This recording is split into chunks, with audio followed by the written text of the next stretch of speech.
going to start off with the lockdown. Lockdown's from half guard position. In order to keep my opponent from moving around, I'm going to take my outside leg, bring it to the inside, underhook it under my knee, and stick my foot underneath. In the lockdown position, it's important to have both underhooks. Not have an over and under as such as it. It's hard to control them, and I'm going to have to be able to do things such as the whip up. The whip up's impertinent in order for me to be able to pull off any of the techniques that I'm going to have to do, such as sweeps like old school, etc.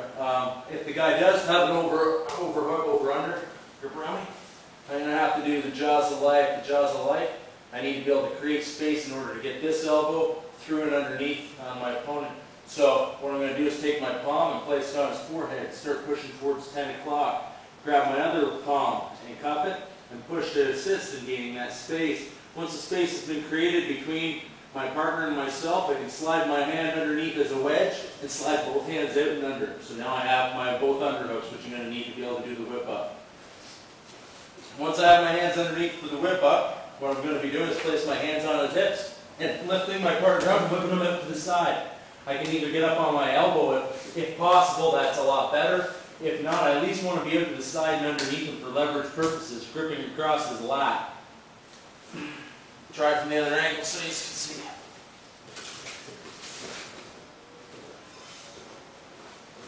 Too close now? Okay, so over, under, he's got me wrapped around. I'm going to do the jaws of life. Pushing on his forehead, cupping with my other hand. I press up to create the space, pushing towards 10 o'clock. If I had my opposite side on, I'd push towards 2 o'clock.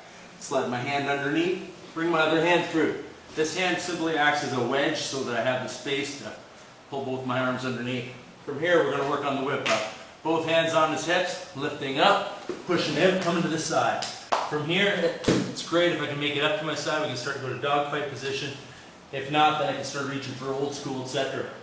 Now we'll start working on old school. Old school, I reach for my partner's toes, not for his foot or his ankle, but his toes. If we grab his foot here, he can straighten his legs straight back possibly and release it. If I have his toes, I have much more control. So from here, after gripping that way there, I'm going to pull up, get on my side, lean in on him, pull his leg out, sit through so that I can end up getting my side control position. As it's a sweep, it's also a guard pass at the same time. So again, from the other angle, for old school, you have to do it the other direction. We'll do one way. So this way here, whip up to the side, get up to my side. Slide my hand underneath, grabbing his toes. Up to my knees, pull through, push with my shoulder, sit out, take side control position. Once more from the other angle. So I have my lockdown position, hands on his hips. Whip him up to the side, reach through under, grab his toes. Sit up on my knees, pull through, push my shoulder, assume side control position, get past. Okay, the next technique is the electric chair sweep. So again, I'm in lockdown. I got my underhooks. I whip my opponent up, I come to the side. This time when I'm reaching for my opponent's toes, he raises his leg, so I can no longer grab it to do old school. So I'm going to switch. I'm going to grab around underneath, and I'm going to slide my other hand that's around his back underneath him, pushing him away and whipping him up. And from here, I should have a submission, especially if my opponent's smaller than me. What I'll have to do is raise it, so I'll test it from here. If I don't have the submission from here, I've got a flexible opponent. I brace and post up on this side, push through, use it as a sweep. I can wrap around my opponent's head if I want to keep control of his shoulder and his neck, to pin him to the mat. From here, sit out and sit in the side control position. Do once more for you on the opposite angle. Again, I have my lockdown position. Whip my opponent up. I go for old school, but he posts. Whip my hand underneath and grab. Take my other hand, slide towards his belly, whip him up, push him out to the side. From here, I can gable grip in behind, get my tap. If not, I can post up here, go for my sweep. Come here, pass through, take side control position. Next we'll do stoner control variation off the electric chair. When I go to do electric chair, my opponent faces out, regains his balance on me so I can't quite sweep him over. I post him up, I come underneath, I go for the electric chair, slide my hand under. I post him out here, and he ends up being based out too far. His balance is good here. I can't get my tap here. I'm going to release both hands, pulling his foot over this head, and coming up into stoner control. From stoner control, I have a few options. One of them being the calf crank, which isn't a direct calf crush. It's more pulling on the toes. I can lean up and pull both hands if I want over the top, both feet on my ankle and pushing away. From here, if my opponent starts to turn in towards me, I have the option of going to an arm triangle. It's pretty much close to being the twister as well. Not quite kind of a twister position. Put it in my arm triangle from a different angle. Again, I have my lockdown. I whip my opponent up, come through, he posts. I go for my electric chair, slide my hand under. He posts out, he's got good balance, his flexibility is keeping him in the game. I slide my hands both underneath, come through to stoner control position. From here, I can either go for the stoner calf crank, leaning up, pulling through, or if my opponent starts to lean in towards me, I can then take that arm and neck choke right from there. Go. Next we're going to do lockdown position. We're going to go for our sweep. He posts out so too far, so we're just going to use it to place our full guard on our opponent. So I've got my lockdown.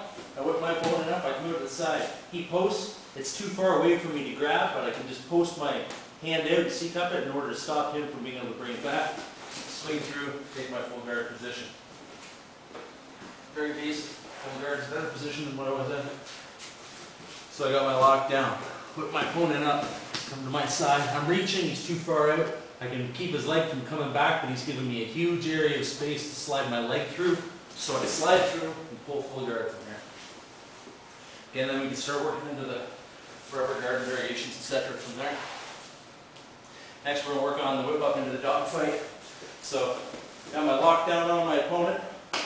Got my hands on his hips or on his chest, whichever in order. Whip him up, I whip him up. I come over to the side. This time I manage to be able to come right up and post my hand. It's always a bonus if that happens. From here, most of the time my opponent's going to whizzer me. From here I'm going to go into dog fight position.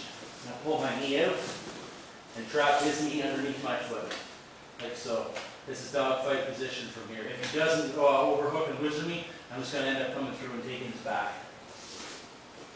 So again, in the other position.